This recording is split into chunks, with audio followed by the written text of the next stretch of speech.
Hello everyone, welcome to our channel Padhaku Log. आज इस video में हम बात करने वाले हैं procedure established by law and due process of law के डिफरेंस के बारे में। So let's begin. Procedure established by law को समझने के लिए पहले हमें समझना पड़ेगा कि कोई भी लॉ एग्जिस्टेंस में कैसे आता है, मतलब इंडिया में लॉ को फॉर्म करने की क्या प्रोसेस होती है। सबसे पहले एक ड्राफ्ट तैयार किया जाता है जिसे हम बोलते हैं बिल। इस बिल को भेजते हैं हम एक हाउस में, जो कि अपर हाउस भी हो सकता है और लोअर हाउस भी हो सकता है, मतलब राज्यसभा भी हो सकता है या फिर लोकसभा भी हो सकता है। जब वो इस हाउस में पास हो जाए तो उसे दूसरे हाउस में भेजा जाता है। एक बार वो दूसरे हाउस में भी पास हो जाए तो फिर उसे भेजा जाता है प्रेसिडेंट के पास। प्रेसिडेंट उस बिल पे अपने सिग्नेचर देते हैं और जैसे ही प्रेसिडेंट उस पर साइन करते हैं वो एक्ट में कन्वर्ट हो जाता है, मतलब वो बन जाता है एक लॉ।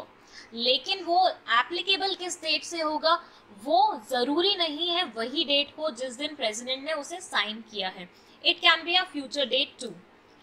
अब हम बात करें प्रोसीजर एस्टेब्लिश्ड बाय लॉ के बारे में, तो प्रोसीजर एस्टेब्लिश्ड बाय लॉ बोलता है कि अगर आपने सही प्रोसीजर अपनाया है, मतलब कि अगर आपने ये पूरा प्रोसीजर जो अभी मैंने आपको समझाया, अगर ये अच्छे से अपनाया है तो कोई भी लॉ वैलिड कहलाया जाएगा, चाहे उस लॉ के अंदर कुछ भी लिखा हो।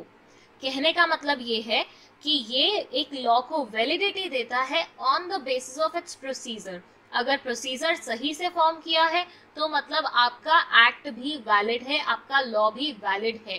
बाकी और कोई ग्राउंड्स नहीं है उसको जज करने के लिए। अब अगर बात की जाए ड्यू प्रोसेस ऑफ लॉ की, तो वो बोलता है कि लॉ फॉर्मेशन का प्रोसीजर तो सही होना ही चाहिए, लेकिन उसके अलावा लॉ में जो चीज़ें लिखी हुई हैं वो भी जस्ट एंड फेयर होनी चाहिए।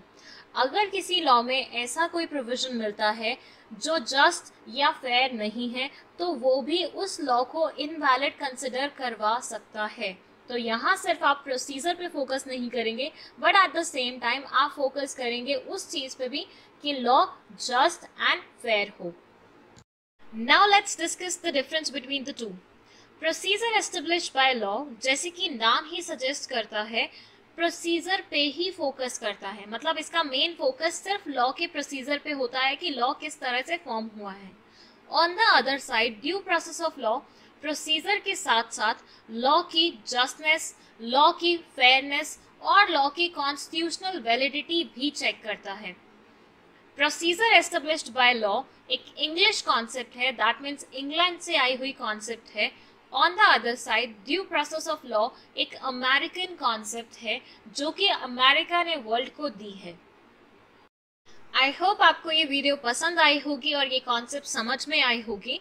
अगर ऐसा है तो वीडियो को लाइक कर दीजिए, चैनल को सब्सक्राइब कर लीजिए और इस वीडियो को जितना हो पाए उतना शेयर कीजिए ताकि ये ज़्यादा से ज़्यादा लोगों तक स्प्रेड हो पाए। Thank you so much.